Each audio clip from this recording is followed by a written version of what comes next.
Milhares de soldados foram obrigados a manter posições que já não podiam defender.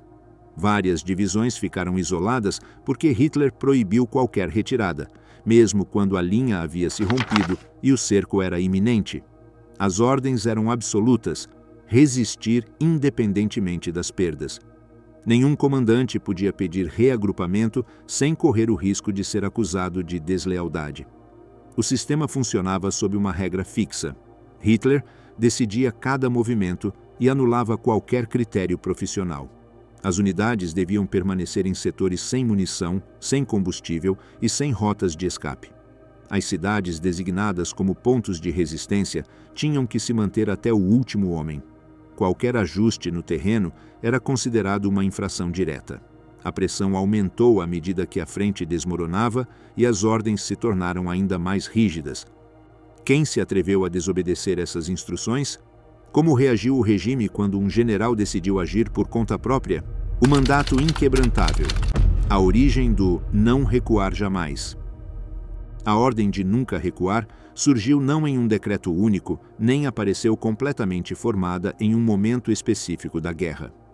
Foi o resultado de um processo gradual, onde convergiram três forças: a ideologia nazista sobre o território e a vontade, a experiência pessoal de Hitler durante a Primeira Guerra Mundial e a progressiva fratura entre a tradição profissional do exército alemão e o sistema de comando personalista do Führer. Antes de 1939, o exército alemão herdava uma doutrina centenária conhecida como Auftragstaktik, a tática de missão. Este princípio operativo estabelecia que o comando superior definia objetivos estratégicos, mas delegava nos oficiais subordinados uma ampla margem de decisão sobre como alcançá-los. Esta cultura militar, desenvolvida desde as guerras prussianas do século XIX, privilegiava a iniciativa individual, a flexibilidade tática e a confiança no critério do comandante de campo. Era um sistema descentralizado que permitia respostas rápidas ante mudanças no terreno sem necessidade de consultar constantemente com a cadeia de comando superior. A confiança mútua entre níveis hierárquicos constituía o fundamento desta doutrina. Os generais confiavam que seus subordinados compreendiam a intenção operativa e agiriam em consequência, mesmo que as circunstâncias obrigassem a modificar os planos originais. A chegada de Hitler ao poder não eliminou imediatamente essa tradição, mas começou a erosioná-la desde sua base conceitual. Politicamente, o regime exigia lealdade pessoal absoluta. Em 1934, todos os membros das Forças Armadas prestaram um juramento direto a Hitler como Führer, não à Constituição nem ao Estado alemão. Essa mudança transformou o chefe político na referência última de autoridade moral e operativa. A cadeia de comando deixou de ser puramente profissional para se tornar uma estrutura personalista, onde desobedecer ao Führer equivalia à traição política, não simplesmente à discrepância tática. O juramento vinculava o soldado não a uma instituição abstrata, mas a um indivíduo concreto cuja vontade era considerada inseparável do destino da nação. O primeiro indício significativo desta tendência apareceu em maio de 1940, durante a campanha contra a França. Quando as divisões blindadas alemãs se aproximavam das tropas britânicas e francesas cercadas em Dunkerque, Hitler ordenou parar o avanço dos panzers durante vários dias cruciais. Esta ordem, conhecida como Hauptbefehl, permitiu que os aliados consolidassem uma cabeça de ponte defensiva e organizassem a evacuação de mais de 300 mil soldados para a Inglaterra. Embora tecnicamente não se tratasse de proibir uma retirada, mas de interromper um avanço, o episódio antecipava dois traços centrais do estilo de comando hitleriano: sua inclinação a impor decisões operacionais contra o critério dos profissionais militares e sua convicção de que a vontade política poderia superar análises técnicas baseadas na situação do terreno. Muitos generais interpretaram Dunkerque como um sinal inquietante. Hitler estava disposto a tomar decisões de alto risco com base em sua própria percepção da guerra, mais do que nas avaliações dos estados-maiores. A ordem de detenção, embora justificada posteriormente com diversos argumentos relacionados ao terreno pantanoso e à preservação das forças blindadas, deixou claro que o Führer considerava a guerra como um cenário onde a intuição política e a vontade ideológica podiam prevalecer sobre a lógica operacional tradicional. Para os oficiais formados na velha escola prussiana, isso representava uma inversão de princípios fundamentais.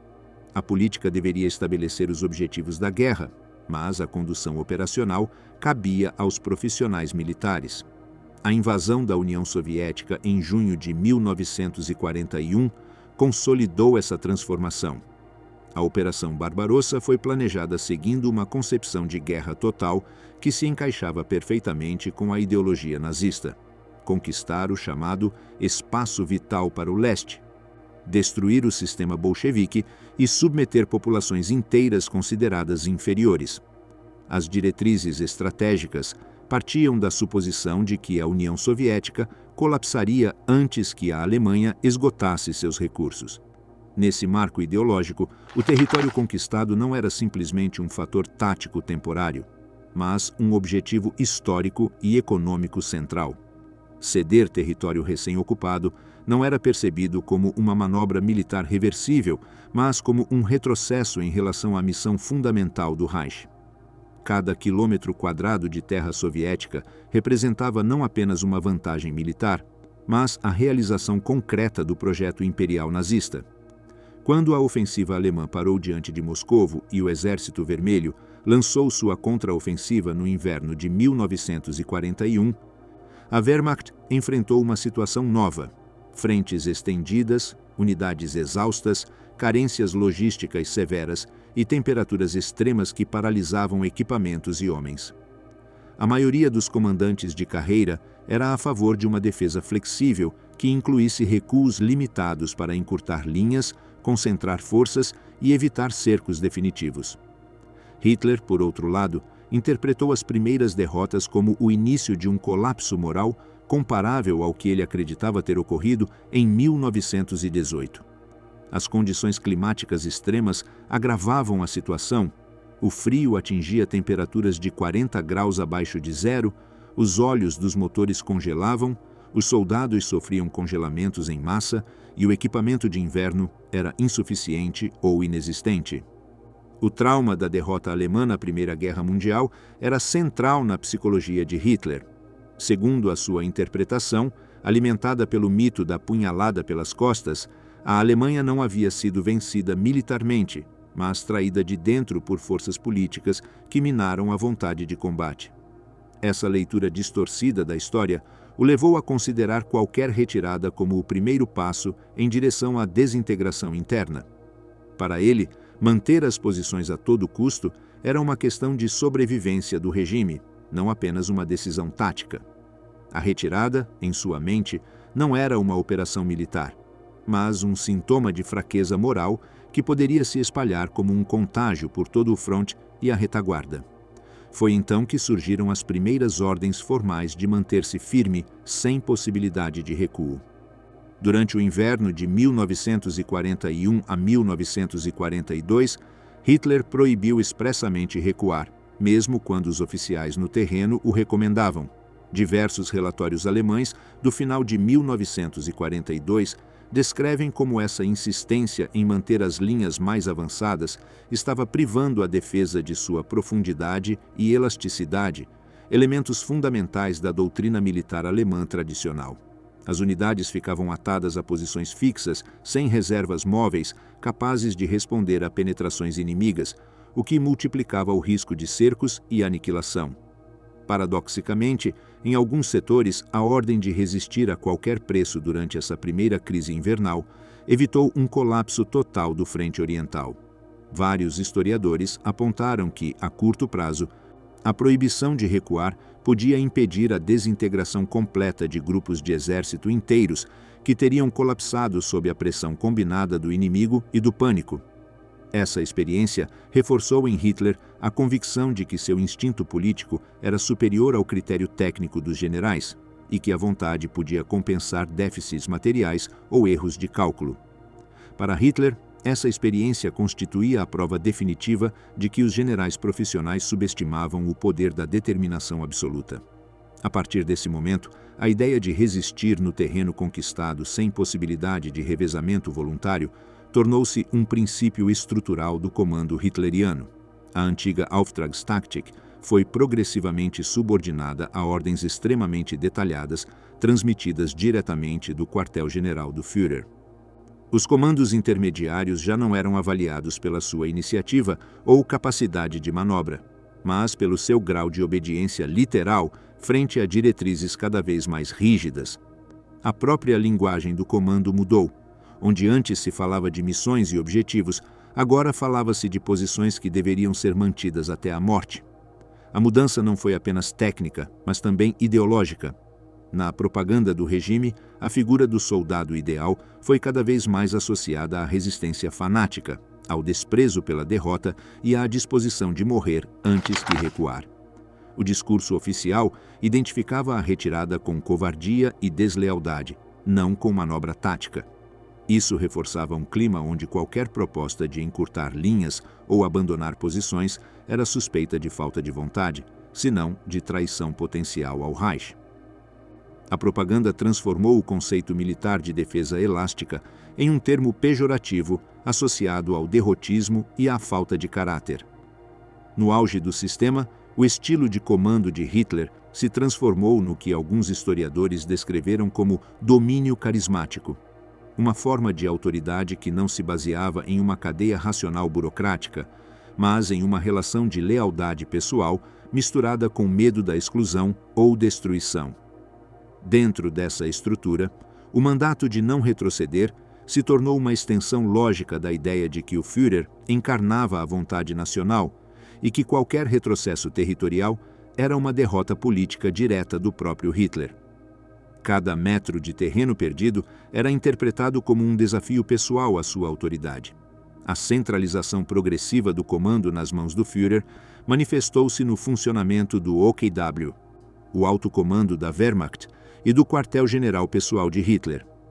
À medida que a guerra avançava, as decisões operacionais de alto nível passaram a depender cada vez mais de Hitler pessoalmente, que intervinha em detalhes táticos, impunha linhas defensivas rígidas em mapas e se negava a autorizar retiradas propostas por generais com experiência direta no terreno.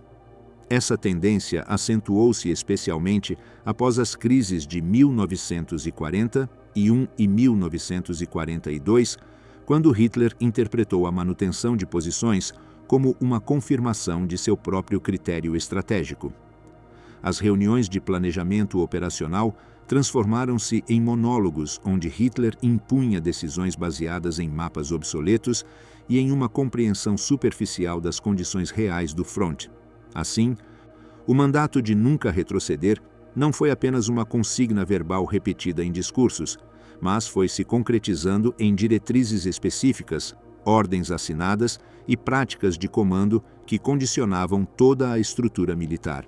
A proibição de retirada estava vinculada à negativa de render cidades designadas como fortalezas e à exigência de manter cada ponto considerado estrategicamente importante até o último homem.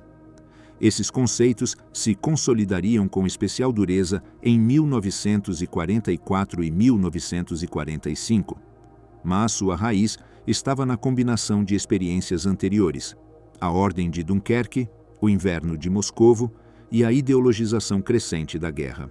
As fortalezas, em teoria, deveriam atuar como âncoras que retardariam o avanço inimigo. Na prática, tornaram-se armadilhas mortais para suas guarnições. Outro componente central foi o medo pessoal de Hitler, a uma repetição do desfecho de 1918. A lembrança da retirada, do colapso da frente ocidental e da posterior revolução na Alemanha tornou-se uma obsessão constante. Para Hitler, as retiradas não eram operações militares reversíveis, mas o primeiro passo inevitável para o colapso interno e a desintegração do regime. Por isso, o mandato de não recuar não respondia apenas a considerações táticas, mas a uma lógica de controle político. Manter o exército atado à frente e sem margem para manobras autônomas que pudessem resultar em uma solução semelhante à de 1918, ou seja, em uma separação entre o exército e a liderança política. Hitler temia que qualquer retirada significativa liberasse unidades que pudessem se tornar politicamente perigosas ou permitir a formação de um frente interno opositor. A consequência foi uma tensão estrutural profunda entre o profissionalismo militar e a fidelidade política. Muitos oficiais de carreira compreendiam que a defesa eficaz exigia elasticidade, revezamentos temporais e reorganização de linhas. Mas o sistema de comando pessoal de Hitler avaliava os comandantes pela sua capacidade de manter o território e de transmitir para baixo a ideia de resistência absoluta. Essa tensão não se resolveu em favor da doutrina militar clássica, mas em favor do mandato político ideológico. O resultado foi uma cultura de comando onde a ordem de não recuar era assumida como um axioma inquebrantável, um dogma que não admitia questionamento, não importando quão irracional fosse do ponto de vista operacional. A proibição de retirada, convertida em dogma absoluto, seria o ponto de partida para os conflitos que viriam, à frente à beira, quando a guerra tornou impossível obedecer.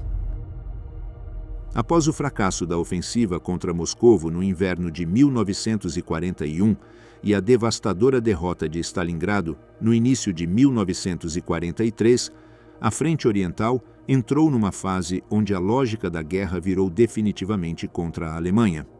O que, em 1941, havia sido uma campanha ofensiva baseada na surpresa, na concentração de meios e na superioridade tática, transformou-se gradualmente numa luta defensiva prolongada contra um inimigo que não parava de crescer em potência industrial, capacidade de substituição humana e domínio operacional. O problema central era estrutural e simples. A Wehrmacht estava presa em uma frente de milhares de quilômetros, com linhas logísticas frágeis e uma reserva de homens e material que já não podia compensar as perdas. Desde 1943, o Exército Vermelho, apoiado por uma indústria deslocada além dos Urais e por um sistema de mobilização em massa, vinha aumentando de forma constante sua superioridade numérica e de fogo. Enquanto a Alemanha tinha limites claros de produção e de reposição, a União Soviética dispunha de uma base demográfica e industrial capaz de absorver derrotas devastadoras e continuar acumulando força para novas ofensivas. As ordens de manter as posições e não recuar enfrentavam uma realidade física implacável: divisões desgastadas, equipamento incompleto, combustível insuficiente e um inimigo que podia lançar ofensivas sucessivas em frentes amplas. O que, em um mapa, podia parecer linhas firmes, no terreno eram setores defendidos por unidades muito abaixo de sua capacidade, com escassos meios antitanque e artilharia limitada. A rigidez das ordens do quartel-general contradizia a elasticidade crescente da doutrina soviética, que aprendia a concentrar forças em pontos selecionados, explorar brechas e manter o ímpeto ofensivo durante semanas. A derrota alemã em Stalingrado marcou um ponto de inflexão evidente. O cerco e destruição do Sexto Exército não apenas significou a perda de uma das formações mais prestigiadas da Wehrmacht, mas também demonstrou as consequências práticas de manter uma posição a qualquer custo em um ambiente operacional já insustentável. Mais de 200.000 soldados alemães ficaram presos na bolsa, submetidos a bombardeios constantes, temperaturas extremas e fome crescente. Quando finalmente se renderam os restos do exército em fevereiro de 1943, apenas 90.000 homens permaneciam vivos. Após Stalingrado, o Exército Vermelho assumiu a iniciativa estratégica e a Alemanha nunca mais conseguiria uma vitória decisiva no leste. No verão de 1943, a Batalha de Kursk marcou outro momento-chave. A Alemanha tentou uma grande ofensiva em torno da saliência de Kursk, esperando destruir um conjunto de forças soviéticas concentradas naquela zona e recuperar a iniciativa perdida. A operação terminou com um fracasso alemão, fortes perdas em unidades blindadas e a consolidação definitiva da iniciativa soviética. Kursk é considerada uma das batalhas mais grandes da história, envolvendo milhões de homens, milhares de tanques e confrontos aéreos massivos. Seu desfecho deixou muito claro que a margem de manobra ofensiva alemã havia se esgotado. Desde então, a Wehrmacht foi obrigada a reagir a uma sucessão quase contínua de ofensivas do Exército Vermelho. À medida que os soviéticos ganhavam experiência, suas operações passaram de golpes lineares a campanhas profundamente planejadas que buscavam romper a linha de frente em toda a sua profundidade. Um exemplo extremo foi a Operação Bagration, no verão de 1944, que se concentrou na destruição do Grupo de Exército Centro na Bielorrússia. Em poucas semanas, os soviéticos conseguiram aniquilar ou desorganizar a maior parte das divisões alemãs nesse setor, recuperando centenas de quilômetros de território e posicionando-se nas proximidades da fronteira anterior à guerra. Bagration é descrita como uma das derrotas mais catastróficas sofridas por qualquer exército na história moderna. 28 divisões destruídas, mais de 300 mil homens mortos ou capturados e a perda de uma região inteira da linha de frente. Nessas condições, o problema das ordens de não recuar tornava-se brutalmente evidente. Quando uma ofensiva soviética conseguia penetrar, manter uma linha rígida significava que os setores adjacentes permaneciam em sua posição original, enquanto o inimigo avançava em profundidade pela brecha. A consequência era previsível. As unidades que se mantinham firmes ficavam ameaçadas de cerco por flancos e retaguarda. A ordem de não recuar convertia setores inteiros em futuras bolsas de tropas que acabariam cercadas, destruídas ou capturadas sem ter cumprido nenhum propósito defensivo útil. Ao mesmo tempo, o terreno e as distâncias jogavam contra a defesa rígida. No leste, um recuo de dezenas de quilômetros podia encurtar linhas, estabelecer novas posições defensivas em acidentes geográficos favoráveis e permitir uma reorganização de forças. Por outro lado, a proibição de se retirar obrigava a defender pontos concretos que careciam de valor tático real, uma vez mudada a situação geral. Essa lógica se intensificou com a aparição das chamadas fortalezas, cidades, vilarejos ou posições designadas por Hitler como praças fortes que deveriam resistir mesmo se fossem cercadas. Em teoria, essas fortalezas deviam imobilizar forças inimigas e ganhar tempo. Na prática, muitas se tornaram armadilhas mortais. A experiência em locais como Ternópol, que se tornou uma praça forte em 1944, mostra como guarnições de vários milhares de homens foram cercadas e destruídas enquanto tentavam cumprir a ordem de resistir a qualquer custo. Do ponto de vista operacional, a insistência em manter essas posições fixas diminuía a flexibilidade do conjunto do frente, afastava unidades de manobra de setores prioritários e, a longo prazo, enfraquecia a capacidade global de resistência. A realidade do terreno também afetava a logística. As longas linhas de abastecimento, baseadas em uma rede ferroviária parcialmente reconstruída e em uma frota de caminhões insuficiente, não podiam sustentar frentes extremamente avançadas ou saliências expostas. Quando as ofensivas soviéticas cortavam rotas ferroviárias ou estradas-chave, as divisões que tinham ordens de permanecer onde estavam viam como os seus suprimentos diminuíam rapidamente. Munição, combustível, alimentos, tudo se tornava escasso. Um sistema defensivo baseado na resistência estática só poderia funcionar se existissem vias de abastecimento razoavelmente seguras. Quando estas eram interrompidas, a ordem de não recuar equivalia a ordenar que as unidades permanecessem em posições cada vez mais vulneráveis e mal abastecidas. O inimigo também praticava sua própria política de não recuar. A União Soviética implantou em 1942 a Ordem 227 com sua consigna "Nenhum passo para trás", que impunha penas severas a comandantes que ordenassem retiradas não autorizadas. Essa ordem refletia o mesmo medo do colapso da frente que sentia Hitler. Mas, ao contrário da situação alemã, a partir de 1943, a União Soviética contava com reservas de homens e material capazes de sustentar esse tipo de medidas durante fases críticas. Para os alemães, que entravam em uma fase de inferioridade generalizada, a aplicação rígida de ordens similares deixava cada vez menos margem para respostas flexíveis e aumentava o risco de desastres irreversíveis. A passagem da guerra também deteriorou a qualidade média das unidades alemãs. As divisões veteranas, destruídas ou muito desgastadas, eram reconstituídas com recrutas menos experientes, contingentes de outros países ou restos de unidades anteriores. A combinação de menor experiência, menor mobilidade e falta de reservas a nível de exército tornava especialmente perigosa qualquer ordem que exigisse manter uma linha sem possibilidade de recuo. Em muitos setores, os comandantes de divisão ou de corpo se encontravam defendendo frentes demasiado largas, com forças claramente insuficientes, o que tornava irreal a expectativa de aguentar até o último homem diante de ofensivas maciças. Diante desta realidade, alguns comandantes alemães começaram a defender e, em algumas ocasiões, a aplicar em segredo uma defesa elástica, baseada em posições escalonadas, retirada controlada e contragolpes a partir de linhas preparadas na retaguarda. Esta concepção não era nova, fazia parte da tradição alemã desde a Primeira Guerra Mundial. Mas no fronte oriental, de 1943 a 1945, sua aplicação chocava-se diretamente com as ordens de Hitler.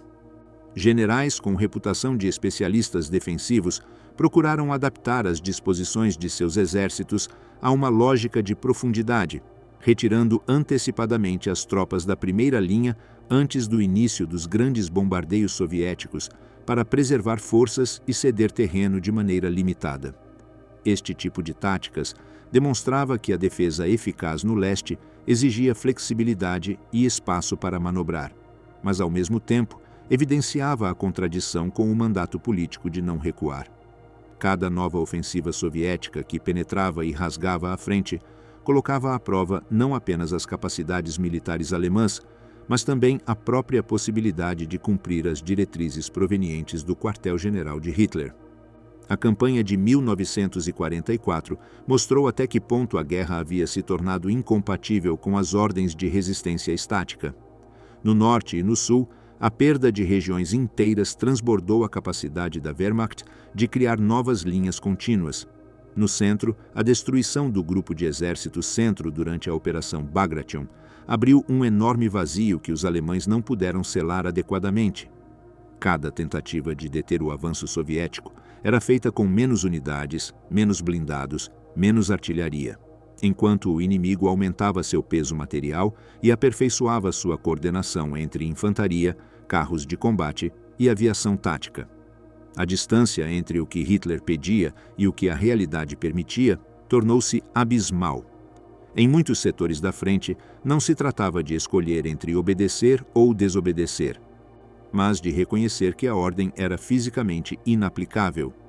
Unidades exauridas, flancos desprotegidos e ofensivas simultâneas em várias direções faziam com que a frente alemã funcionasse cada vez mais como uma série de ilhas de resistência desconectadas entre si, que se mantinham por alguns dias ou semanas antes de serem forçadas a ceder ou colapsar. Perto do final de 1944 e no início de 1945, a situação alcançou um ponto crítico.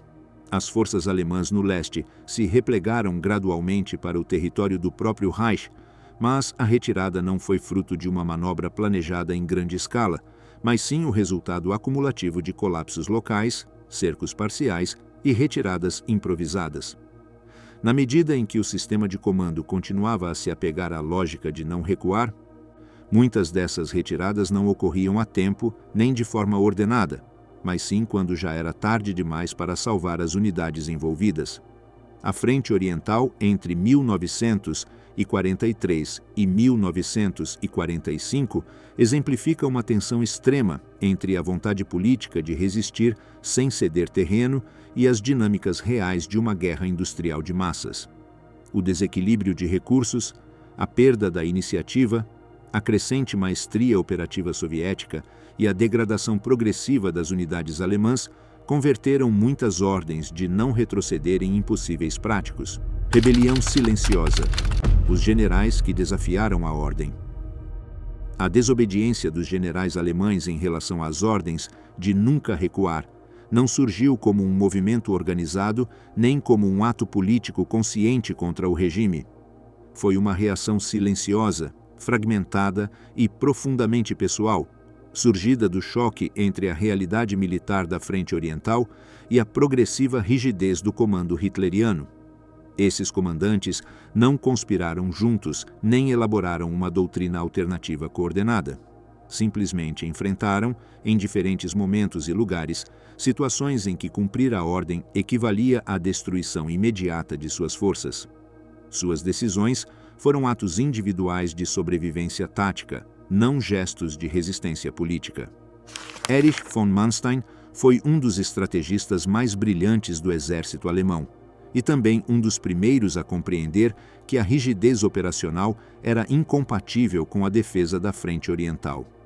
Embora fosse conhecido por sua lealdade institucional e sua aparente falta de implicação em conspirações contra Hitler, Manstein destacou-se por sua insistência em manter uma concepção móvel da guerra, mesmo quando o Führer exigia posições rígidas. Em janeiro de 1943, após a catástrofe de Stalingrado, Hitler ordenou manter a saliente do Dnieper e proibiu qualquer retirada significativa. Manstein, ao comando do Grupo de Exércitos Sul, considerava essa disposição insustentável. Sua visão era clara: ceder terreno de maneira controlada para reduzir a frente, ganhar tempo e reagrupar forças. O que fez foi reformular suas comunicações com o quartel-general, apresentando alguns movimentos como alinhamentos de linha ou ajustes locais, quando na realidade estava executando retiradas operativas de dezenas de quilômetros. Durante a terceira batalha de Kharkov, sua manobra defensiva culminou em um contra-ataque que estabilizou a frente e retardou a desintegração total do Sul. Embora tecnicamente tenha infringido a proibição de retirada, conseguiu demonstrar que a flexibilidade operacional podia salvar exércitos inteiros. Manstein raramente desobedecia de forma aberta. Seu estilo consistia em disfarçar a necessidade tática como evolução natural da situação, enviando relatórios deliberadamente vagos que permitiam a Hitler aceitar decisões apresentadas como inevitáveis. Sua desobediência era diplomática, sutil, profissional. Nunca rompia a cadeia de comando explicitamente, mas forçava a elasticidade das ordens até torná-las compatíveis com a realidade militar. Heinz Guderian representava um caso diferente. Figura-chave no desenvolvimento da guerra móvel alemã, foi um dos poucos generais que confrontou abertamente Hitler sobre a questão das retiradas. Sua visão operacional chocava radicalmente com a mentalidade estática que Hitler impôs desde o final de 1941. Como inspetor-geral das tropas blindadas, Guderian tinha uma posição ambígua. Não comandava exércitos completos na frente, mas supervisionava doutrinas e atribuições de forças blindadas. Desde 1943, advertiu repetidamente que as ordens de manter posições sem recuar estavam destruindo as forças blindadas, que dependiam de mobilidade, reservas e manobra. Em múltiplas ocasiões, se opôs a decisões de Hitler com tom frontal. Em uma reunião de 1941 em Borisov, chegou a dizer-lhe que suas ordens eram militarmente erradas e que, se insistisse nelas, os panzers seriam aniquilados. Esse tipo de confrontação direta era extremamente raro no sistema de comando nazista, onde a dissidência poderia ser interpretada como deslealdade política. Em 1944, quando a frente colapsou na Bielorrússia durante a Operação Bagration, Hitler proibiu a retirada de divisões blindadas, chave do setor, e ordenou a conversão de cidades arrasadas em praças fortes sem valor tático. Guderian respondeu permitindo, ou pelo menos não impedindo, que vários comandantes locais executassem reveses curtos para evitar o cerco. Distorceu relatórios, ocultou perdas reais e autorizou deslocamentos temporários que, na realidade, eram abandonos de posições insustentáveis. Ao contrário de Manstein, Guderian não fazia isso com diplomacia. Ele fazia isso com fúria, muitas vezes criticando diretamente o Führer. Suas desobediências, no entanto, eram táticas, não políticas. Apesar de seu tom desafiador, continuava convencido de que podia corrigir Hitler de dentro do sistema. Gotthard Heinrici representa talvez o exemplo mais claro de desobediência tecnicamente perfeita. Não quebrava as ordens, mas as esvaziava de conteúdo enquanto mantinha sua aparência formal. Especialista em defesa, obcecado pela conservação de vidas, Heinrici tinha uma habilidade excepcional para detectar quando o Exército Vermelho ia lançar uma ofensiva. Seu critério se baseava em análises do terreno, reconhecimento aéreo e padrões de preparação soviética. A sua prática mais conhecida consistia em retirar discretamente as tropas da linha de frente horas antes dos bombardeios massivos soviéticos, deixando trincheiras vazias que absorviam a devastação inicial. Esta medida, que salvou milhares de vidas, violava a ordem de manter as posições exatas, mas, em termos formais, não implicava abandonar o setor. Era uma reinterpretação extrema do mandato. Manter a linha significava, para ele, manter a linha após o ataque, não durante o fogo preparatório que o precedia. Heinrici avaliava cada ordem e decidia se era executável. Quando não era, executava uma versão mínima que preservasse a coesão da frente sem sacrificar unidades inteiras. Em 1945, sob o comando do Grupo de Exércitos Vístula, ele se recusou a lançar contra-ataques insensatos na região do Oder quando Hitler exigia ataques frontais sem meios suficientes. Sua rebeldia, extremamente técnica, estava sustentada em sua reputação de militar puro, o que lhe permitia uma liberdade que outros não tinham. Nunca levantou a voz contra Hitler. Simplesmente fazia o que era taticamente necessário, disfarçando-o sob uma linguagem fidelista.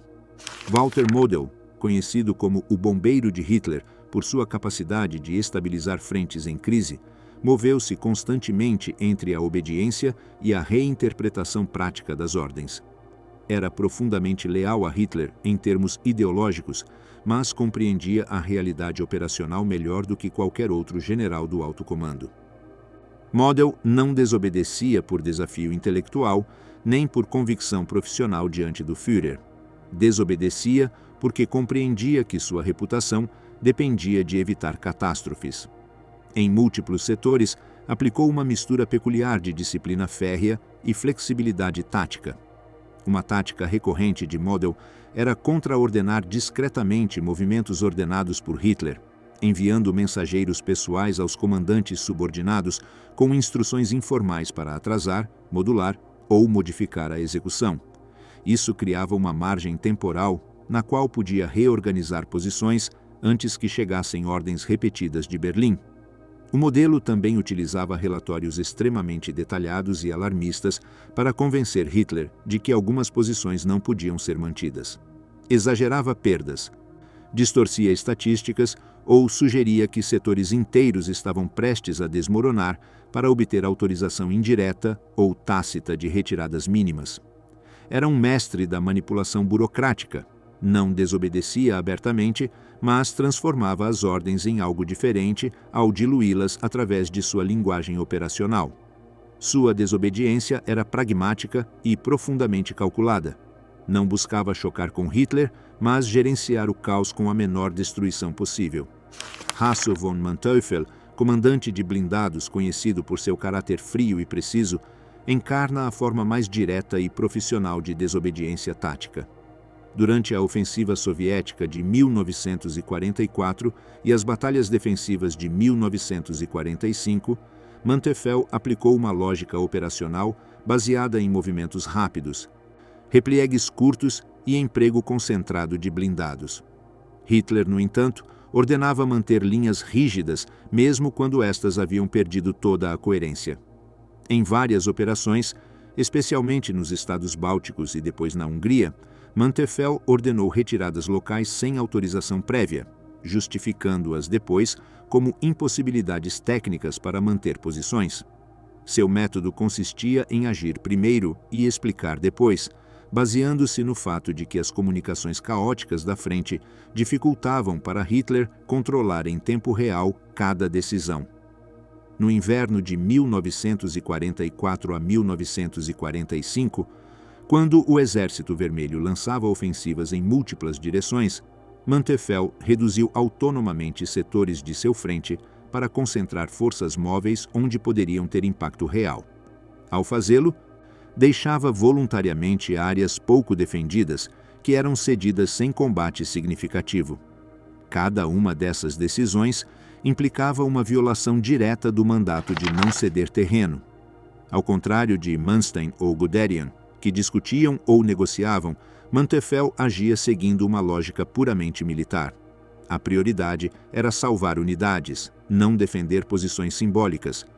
Sua rebeldia era a de um comandante de campo que conhecia intimamente a relação entre espaço, tempo e sobrevivência. Além desses casos célebres, houve dezenas de comandantes de corpos e divisões que, sem deixar registros espetaculares, desobedeceram na prática a ordem de não retroceder. Sua desobediência era quase sempre invisível, dispersa em milhares de decisões pequenas, adiantar a retirada alguns minutos antes do bombardeio, abandonar posições secundárias para reagrupar batalhões, corrigir localmente uma linha defensiva sem autorização explícita, permitir que unidades isoladas se replegaram para posições mais favoráveis. O colapso da frente oriental gerou um ambiente em que a sobrevivência tática dependia mais do critério do comandante de turno do que das diretrizes do alto comando. A ordem se tornava, em muitos casos, uma ficção formal que era cumprida apenas nos relatórios, enquanto em campo eram tomadas decisões distintas para conservar o que restava das unidades. Os generais não desobedeciam para desafiar Hitler, nem para questionar a estrutura do Terceiro Reich. Faziam-no por razões concretas: preservar forças onde defesas rígidas equivalem à destruição imediata, conservar mobilidade onde a guerra de manobra alemã necessitava de recuos curtos, evitar cerco onde a armadilha recorrente do Exército Vermelho era penetrar e flanquear, aplicar a experiência tática acumulada após anos na linha de frente, sabendo quando era inútil resistir, e exercer responsabilidade profissional, vendo como dever moral preservar vidas de seus homens diante de ordens suicidas. A diferença de outras formas de resistência ao regime nazista, essa desobediência não se expressava em discursos nem em atos políticos, expressava-se em decisões pontuais, em horas críticas, sob pressão extrema. Se existe um fio condutor entre estes comandos tão distintos, é este: todos compreenderam que a literalidade da ordem equivalia ao colapso imediato. Por isso, nenhum a seguiu à risca em condições críticas. Cada um o fez à sua maneira. Manstein com diplomacia operacional, Guderian com confronto direto, Heinrich com precisão tática quase cirúrgica, Model com manipulação de relatórios, Manteuffel com ação imediata baseada em critério militar puro. Essa variedade demonstra que a desobediência não era uma corrente ideológica, nem uma conspiração, mas a reação quase inevitável de comandantes confrontados com ordens incompatíveis com a realidade do campo de batalha. Destinos quebrados. As consequências pessoais sob o Reich. As decisões de desobediência, reinterpretação ou manipulação das ordens de Hitler não ficavam sem consequências. Embora muitas dessas ações tenham ocorrido em condições de caos operacional, onde a supervisão era limitada, o regime dispunha de mecanismos para perseguir, punir ou marginalizar aqueles que considerava insuficientemente leais ou disciplinados. O sistema de comando do Terceiro Reich, profundamente personalista, contemplava a dissidência, mesmo a meramente operacional, como uma forma de traição potencial. Embora nem todos os casos tenham resultado em prisão ou execução, as consequências podiam ser devastadoras: remoção imediata do comando, isolamento político, vigilância por parte das SS, atribuição a postos sem importância, ou mesmo pressão psicológica que levou vários oficiais ao suicídio. O grau de punição variava de acordo com a proximidade do general a Hitler, sua reputação anterior e a magnitude da desobediência percebida. Um comandante com vitórias recentes podia se permitir certa liberdade tática. Um com um histórico de retiradas suspeitas enfrentava riscos imediatos. A lógica da punição não seguia regras claras nem procedimentos formais, mas dependia do estado de espírito do Führer, das pressões do momento e de fatores tão arbitrários quanto a última conversa no quartel-general. Erich von Manstein, apesar de seu prestígio e de suas vitórias, foi um dos comandantes que sofreu as consequências diretas de sua insistência em manter uma defesa flexível. Na primavera de 1944, após meses de desavenças cada vez mais amargas sobre a necessidade de ceder terreno para conservar forças, Hitler decidiu destituí-lo. A desculpa formal foi razões de saúde e a necessidade de sangue novo na frente, mas a verdadeira causa era transparente para todos. Hitler já não tolerava a autonomia operacional nem a discrepância estratégica. Manstein foi afastado do seu comando do Grupo de Exércitos Sul e enviado à reserva. Nenhum novo cargo, nem operacional nem consultivo, foi-lhe atribuído, apesar de ser um dos oficiais mais capazes da Wehrmacht. Sua destituição não incluiu prisão nem execução porque Hitler, do ponto de vista político, desconfiava profundamente dele, mas valorizava seu prestígio entre os oficiais profissionais. Puni-lo abertamente teria criado tensões em um exército onde ainda restavam figuras que respeitavam profundamente sua autoridade militar. Após sua destituição, foi submetido à vigilância indireta. Nunca voltou a ocupar um cargo de comando. Sua queda demonstra um padrão recorrente. Os generais que desobedeciam por motivos estritamente operacionais podiam evitar a morte, mas não a marginalização absoluta. Para um homem que havia dedicado toda a sua vida ao serviço militar, o isolamento equivalia a uma morte profissional. Manstein passou o resto da guerra em um retiro forçado, observando à distância como a frente que havia tentado salvar se desintegrava progressivamente. Heinz Guderian sofreu um destino diferente, mas igualmente amargo. Seus confrontos diretos com Hitler o expuseram a episódios de tensão pessoal que outros evitavam cuidadosamente. Em 1941, já havia sido destituído temporariamente após protestar pela condução da campanha de Moscovo. Voltou ao serviço, mas sua reputação como crítico frontal o colocou em uma posição delicada. Em 1944, foi nomeado chefe do Estado-Maior-Geral do Exército, um cargo que, em teoria, o situava no coração do poder militar, mas, na prática, estava neutralizado pela centralização absoluta em Hitler. Guderian tentou exercer sua influência para corrigir a estratégia defensiva, mas cada discussão aumentava a hostilidade do Führer em relação a ele. O ponto de ruptura chegou em março de 1945, quando Guderian insistiu que era vital retirar tropas do fronte ocidental para reforçar o leste antes do ataque final soviético. Hitler respondeu destituindo-o no dia 28 de março de 1945, alegando exaustão. A justificativa médica era uma cortina transparente. Guderian havia cometido o erro de insistir em uma verdade incômoda, quando Hitler já não tolerava nenhuma forma de dissidência. Depois de sua destituição, Guderian foi afastado sem cerimônia. Ele não foi preso nem executado graças a dois fatores: sua fama como pai das forças blindadas e a proximidade do colapso do Reich, que limitou a capacidade do regime de empreender represálias completas, mas sua carreira terminou de maneira abrupta e amarga, sendo expulso do círculo de comando quando a situação mais exigia clareza operacional. Para um homem que havia revolucionado a guerra moderna com suas teorias sobre o uso de blindados, terminar seus dias no ostracismo enquanto o exército que havia ajudado a construir se desmoronava, representava uma tragédia pessoal devastadora. Gotthard Heinrich, modelo de obediência profissional, mas também de reinterpretação técnica de ordens insustentáveis, foi um dos últimos comandantes a sofrer as consequências diretas da obsessão de Hitler pela defesa rígida. Em abril de 1945, sob o comando do Grupo de Exércitos Vístula, enfrentava a iminente ofensiva soviética sobre Berlim. Sua visão tática o levou a preparar defesas em profundidade, a retirar antecipadamente tropas de setores indefensáveis e a recomendar um recuo progressivo em direção ao oeste para evitar o cerco total. Hitler interpretou essa prudência como derrotismo. Em uma das últimas decisões disciplinares da guerra, o destituiu no 28 de abril, acusando-o de não cumprir as ordens de manter cada posição sem recuar.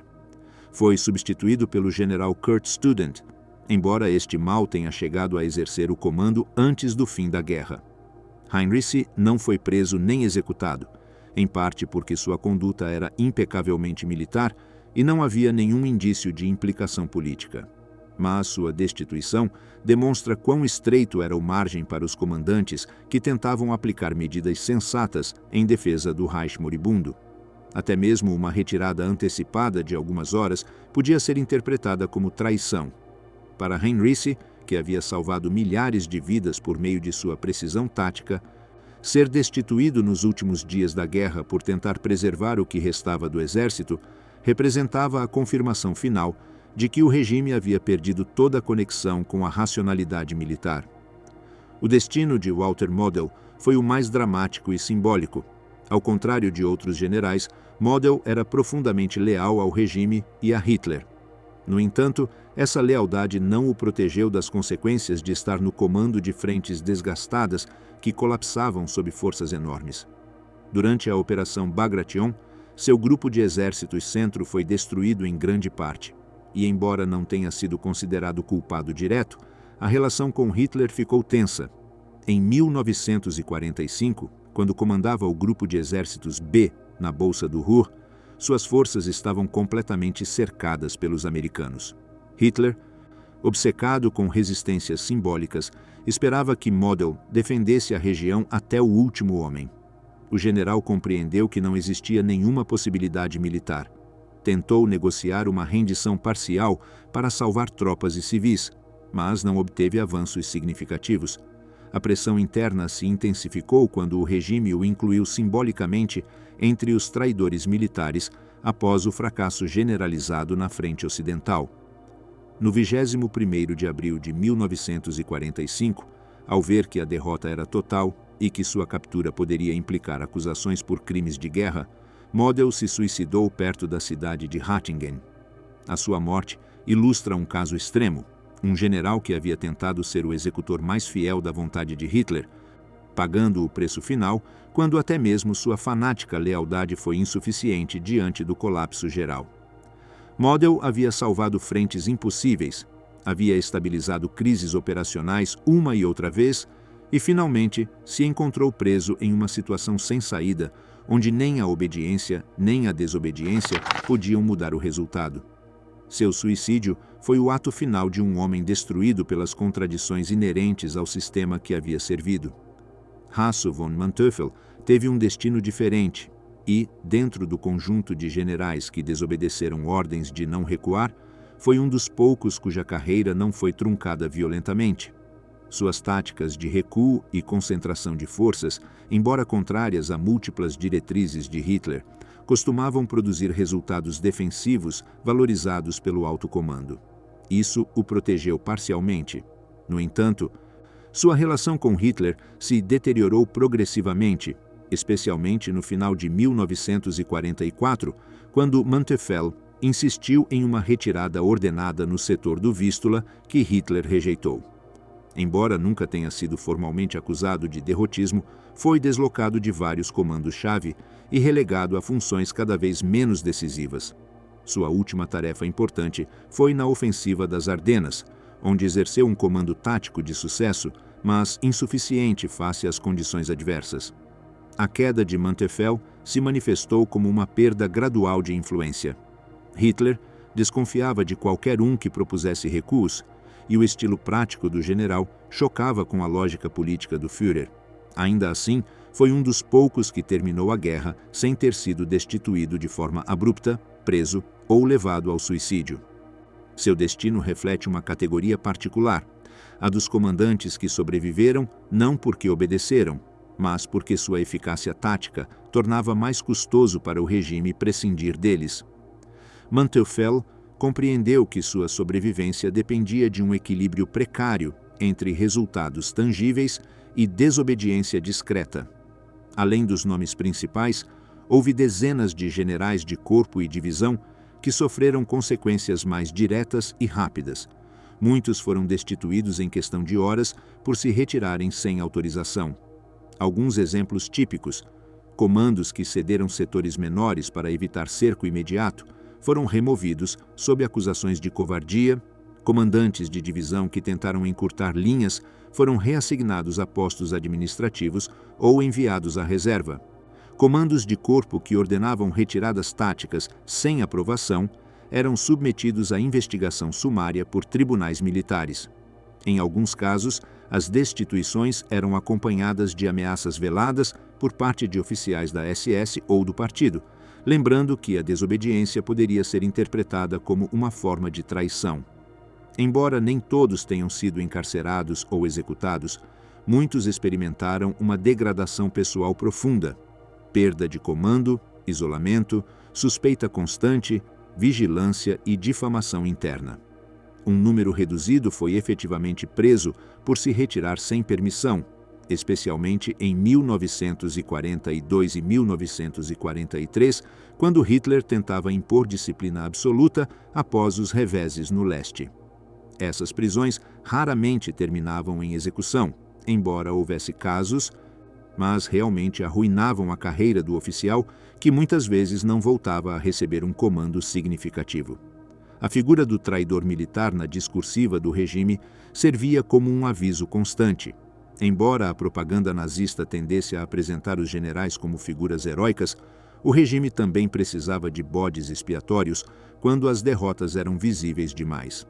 Alguns generais destituídos por se retirarem sem autorização foram citados indiretamente como exemplos de falta de vontade, pessimismo militar ou derrotismo. Estes termos tinham um peso enorme no sistema nazista, sugeriam deslealdade ideológica e criavam uma sombra sobre a reputação do oficial. Um general rotulado como derrotista estava condenado ao isolamento. Não recebia novos comandos, não tinha acesso ao quartel-general, era ignorado pela imprensa militar e, em algumas ocasiões, lhe era proibido aparecer em reuniões estratégicas. Esta punição era particularmente destrutiva para oficiais de carreira que haviam construído sua identidade profissional em torno do serviço ativo. Quando o Reich desmoronava, o sistema de punição também começou a se desintegrar. A capacidade de Hitler para destituir ou executar diminuiu à medida que o caos se apoderava de Berlim. Alguns generais se salvaram simplesmente porque o regime já não tinha meios para persegui-los. Outros continuaram obedecendo ordens arbitrárias sob ameaça implícita, temendo que qualquer retirada improvisada pudesse ser interpretada como traição.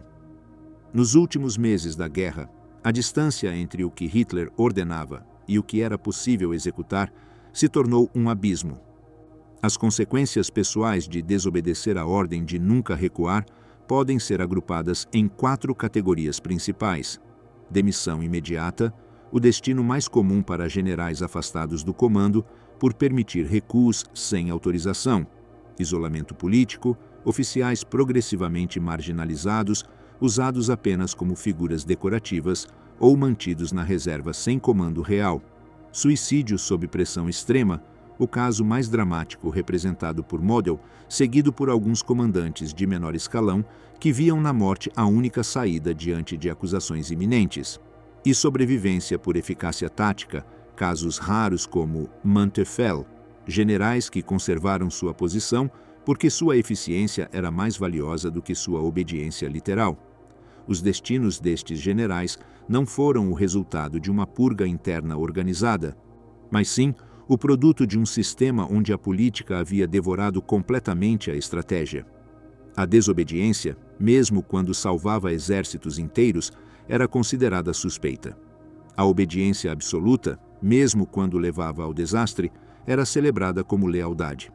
O preço pessoal de desobedecer a Hitler variava entre a destituição silenciosa e a morte, dependendo de fatores tão imprevisíveis quanto a personalidade do general, sua relação com o Führer, o momento da guerra e a magnitude do colapso em seu setor. O custo final, o preço histórico de dizer não a Hitler.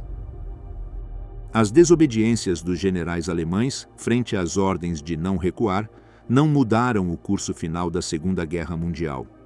O desequilíbrio material entre a Alemanha e a coalizão aliada era grande demais para que decisões táticas individuais alterassem o desfecho inevitável. No entanto, essas ações tiveram consequências profundas que transcenderam o campo de batalha imediato e deixaram marcas duradouras na estrutura militar alemã, na relação entre o exército e a liderança política e na forma como o colapso do Terceiro Reich seria lembrado posteriormente. O impacto operacional mais evidente foi a prolongação da capacidade defensiva alemã, as retiradas não autorizadas, os recuos discretos e as reinterpretações de ordens impossíveis evitaram a aniquilação prematura de dezenas de divisões. Sempre que um comandante retirava sua linha antes de um bombardeio maciço, estava salvando batalhões completos que, de outra forma, teriam sido pulverizados. Sempre que um general encurtava sua frente sem permissão, estava preservando reservas móveis capazes de responder a penetrações inimigas.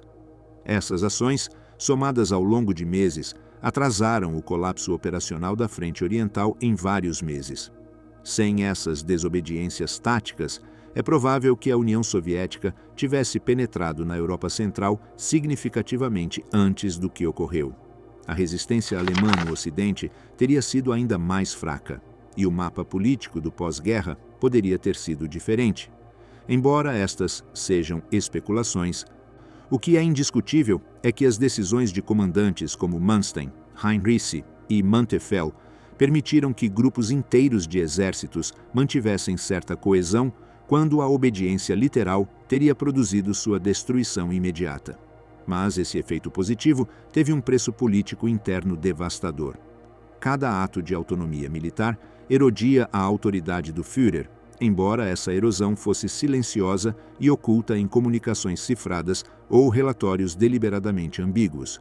A cada retirada não autorizada, a ideia de que Hitler era o estrategista supremo se enfraquecia. O mandato de não recuar havia sido apresentado como uma expressão direta da vontade do Führer, e cada violação desse mandato demonstrava que essa vontade não era onipotente nem executável. Esta contradição criou um vazio de poder estrutural dentro do aparato militar. Embora Hitler assinasse as ordens, os comandantes em campo determinavam se essas ordens poderiam ser aplicadas. A lacuna entre a autoridade formal e a autoridade real gerou efeitos destrutivos, erosionou a coesão interna do exército, alimentou suspeitas mútuas entre Hitler e seus generais, multiplicou os casos de comunicações contraditórias e gerou um ambiente onde a mentira burocrática se tornou habitual.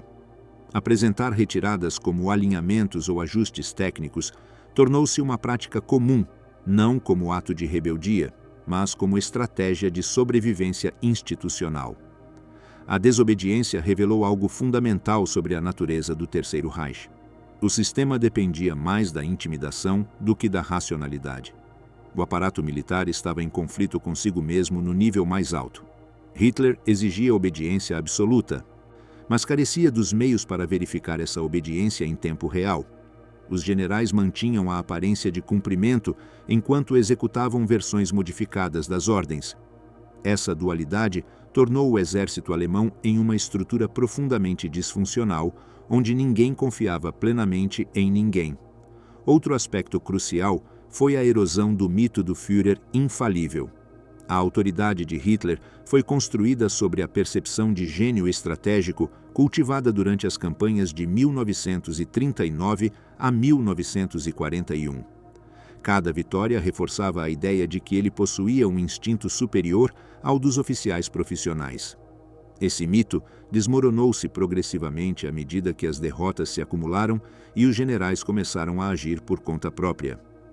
As desobediências demonstravam que Hitler estava desconectado da realidade da frente, que suas decisões não eram operacionalmente viáveis e que a sobrevivência militar dependia do critério dos comandos locais.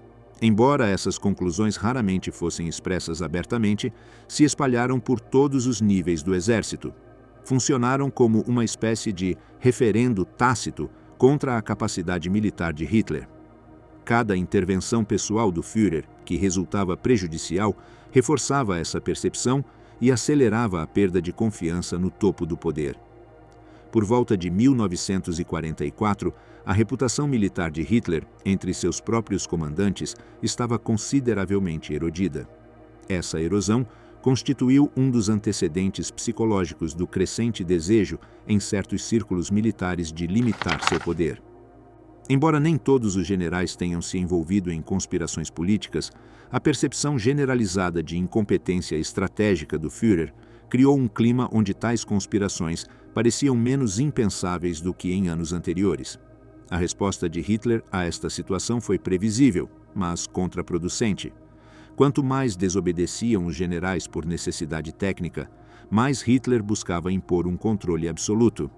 Incrementou sua intervenção direta em detalhes táticos, aumentou a pressão sobre as SS para assumir papéis operacionais e acelerou a substituição de profissionais por fanáticos.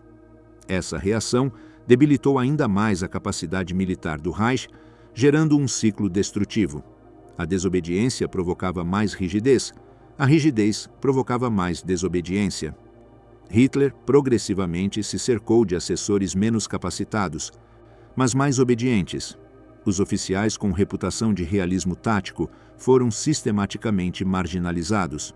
O resultado foi um alto comando cada vez mais afastado da realidade operacional, incapaz de processar informações verídicas sobre o estado da frente, porque essas informações contradiziam as narrativas que Hitler exigia ouvir.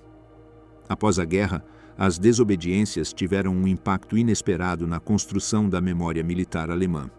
Nos anos 50 e 60, à medida que a Bundeswehr era formada na Alemanha Ocidental, vários desses generais foram consultados para reconstruir uma tradição militar desvinculada do nacionalsocialismo. O fato de que muitos tivessem desobedecido ordens consideradas absurdas ou suicidas foi utilizado em algumas narrativas de pós-guerra para reforçar a ideia de que a Wehrmacht era uma instituição profissional que, em certos momentos, tentou corrigir os excessos ideológicos do regime. Esta interpretação foi objeto de críticas historiográficas sérias. A Wehrmacht participou ativamente em políticas criminosas e apresentar as desobediências táticas como atos de resistência moral constitui uma distorção histórica. No entanto, é verdade que essas desobediências criaram um espaço narrativo onde alguns oficiais podiam destacar sua autonomia tática como prova de que não eram instrumentos cegos de Hitler. Esta narrativa foi útil durante a reconstrução das forças armadas alemãs no contexto da Guerra Fria. A nova doutrina da Bundeswehr, baseada no conceito de cidadão em uniforme, encontrava nessas histórias um precedente utilizável, embora filtrado e reinterpretado.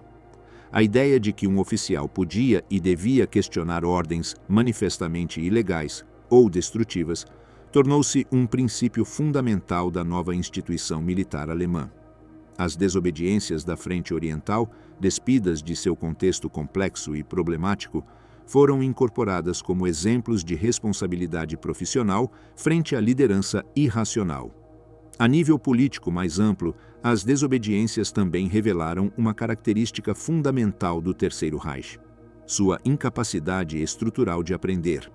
Cada falha operacional, produzida por ordens rígidas, deveria ter gerado uma correção no sistema de comando. Em vez disso, cada falha reforçava a paranoia de Hitler e sua convicção de que os generais o traíam.